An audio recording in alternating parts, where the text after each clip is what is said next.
ಇದು ಸ್ವದಾಯು ಕಷಾಯ ಟೀ ಒಂದು ಸ್ಪೆಷಲಿ ಒಂದು ಅಸಿಡಿಟಿಗೆ ಒಂದು ಕಾಮನ್ ಆಗಿ ಹೇಳಬೇಕು ಅಂದ್ರೆ ಆಯುರ್ವೇದದಲ್ಲಿ ಆಮ್ಲಪಿತ್ತ ಅಂತ ಹೇಳ್ತೀವಿ. ಈಗ ಒಂದು ಮನೆಯಲ್ಲಿ ಒಂದು 5ರಿಂದ 6 ಜನರಲ್ಲಿ ಒಂದು 2-3 ಜನರಿಗೆ ಒಂದು ಹುಳಿ ತೇಗು, ಅಜೀರ್ಣ, ಮಲಬದ್ಧತೆ ಇಂತಹ ಒಂದು ಪ್ರಾಬ್ಲಮ್ಗಳಿರ್ತವೆ.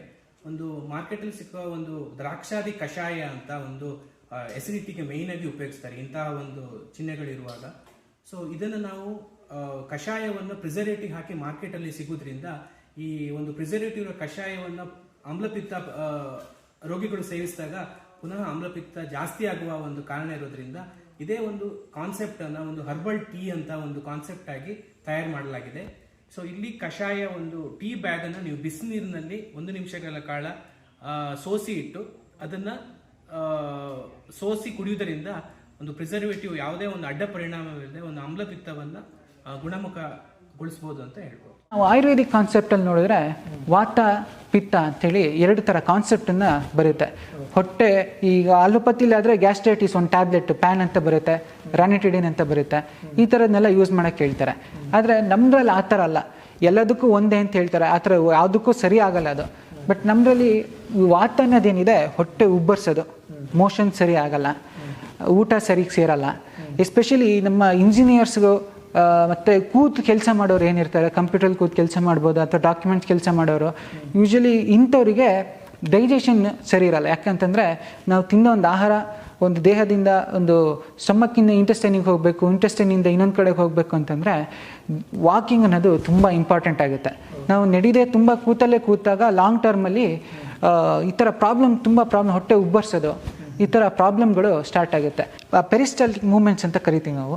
ಆ ಮೂಮೆಂಟ್ಸ್ ಕಮ್ಮಿ ಆದಾಗ ಊಟ ಸೇರಲ್ಲ, ಮೋಷನ್ ಸರಿಯಾಗಲ್ಲ, ತುಂಬ ಗ್ಯಾಸ್ಟ್ರಿಕ್ ಇಂಡೈಜೆಷನ್, ಈ ಥರ ಪ್ರಾಬ್ಲಮ್ಗಳು, ಹೊಟ್ಟೆ ಉಬ್ಬರಿಸುವಂಥ ಪ್ರಾಬ್ಲಮ್ ಬರುತ್ತೆ. ಅದಕ್ಕೆ ನಾವು ವಾತ ರಿಲೇಟೆಡ್ ಪ್ರಾಬ್ಲಮ್ ಅಂತ ಕರಿತೀವಿ. ಯಾಕಂದರೆ ವಾತ ಅನ್ನೋದೇನಿದೆ ಅಧೋಮುಖವಾಗಿ ಅಂದರೆ ಕೆಳಮುಖವಾಗಿ ಹೋಗುವಂಥದ್ದು. ಅದೇನಾದರೂ ಮೇಲ್ಮುಖವಾಗಿ ಬಂತು, ಈಗ ಮೋಷನ್ ಆಗ್ತಾ ಇಲ್ಲ ಸರಿಯಾಗಿ, ಅದರಿಂದ ವಾತ ಅಲ್ಲಿ ಬ್ಲಾಕ್ ಆಗಿ ಮೇಲ್ಮುಖವಾಗಿ ಬಂದಾಗ ಡೈಜೆಷನ್ ಅನ್ನೋದು ಸರಿಯಾಗಲ್ಲ. ಅಂಥವ್ರಿಗೋಸ್ಕರನೇ ಈ ಗ್ಯಾಸ್ಟ್ರೈಟಿಸ್ ಅಂತ ಹೆಸರು ಕೊಟ್ಟು ಮಾಡಿದ್ದೀವಿ.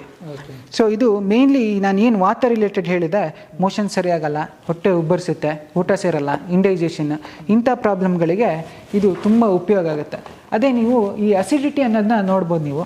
ಇದು ತುಂಬ ಪಿತ್ತ ಪ್ರಾಬ್ಲಮ್ ಇರೋರಿಗೆ, ಈಗ ಹೊಟ್ಟೆ ಉರಿ, ಹೊಟ್ಟೆ ಅಂದರೆ ನೆತ್ತಿ ಉರಿ, ಎದೆ ಉರಿ, ಕೈಕಾಲು ಉರಿ, ಕಣ್ಣುರಿ, ಈ ಥರ ಎಲ್ಲ ಏನು ಪಿತ್ತದ ಪ್ರಾಬ್ಲಮ್ಗಳಿರುತ್ತೆ ಅದನ್ನು ಸರಿ ಮಾಡೋದಕ್ಕೋಸ್ಕರ ಈ ಒಂದು ಅಸಿಡಿಟಿ ಅಂತ ಹೆಸರು ಕೊಟ್ಬಿಟ್ಟು ಮಾಡಿರೋಂಥ ಒಂದು ಪ್ರಾಡಕ್ಟ್ ಇದು. ಇದರಲ್ಲಿ ನೀವು ನೋಡ್ಬೋದು ಡಿಪ್ ಬ್ಯಾಗ್ಗಳು ಈ ಥರ ಇರುತ್ತೆ. ಒಂದು ಡಿಪ್ ಬ್ಯಾಗ್ 1 ದಿನಕ್ಕೆ ಯೂಸ್ ಮಾಡೋವಂಥದ್ದು. ನೋಡಿ, ನಮ್ಮ ಆಯುರ್ವೇದದಲ್ಲಿ ಏನು ಹೇಳ್ತಾರೆ ಅಂತಂದರೆ, ಕಷಾಯ ಅನ್ನೋಂಥದ್ದು ಏನಿದೆ ಅದಕ್ಕೆ ತುಂಬ ರಿಸಲ್ಟ್ ಜಾಸ್ತಿ.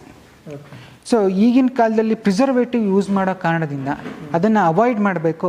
ಮುಂಚೆ ಋಷಿಮುನಿಗಳೆಲ್ಲ ಹೇಗೆ ಅವ್ರ ಹತ್ರ ಬಂದಾಗ ಒಂದು ಟ್ರೀಟ್ಮೆಂಟ್ ಬೇಕಿತ್ತು ಅವರಿಗೆ, ಅದೇ ರೀತಿಯಲ್ಲಿ ನಾವು ಪುಡಿಗಳನ್ನೇ ಇದಕ್ಕೆ ಹಾಕ್ಬಿಟ್ಟು ಕೊಟ್ಟಿರೋದು. ಇದನ್ನು ಬಿಸಿ ನೀರಿಗೆ ಅದ್ದೋದ್ರಿಂದ ಅದರ ರಿಲೀಸ್ ಆಗೋದ್ರಿಂದ ರಿಸಲ್ಟ್ ತುಂಬ ಚೆನ್ನಾಗಿರುತ್ತೆ.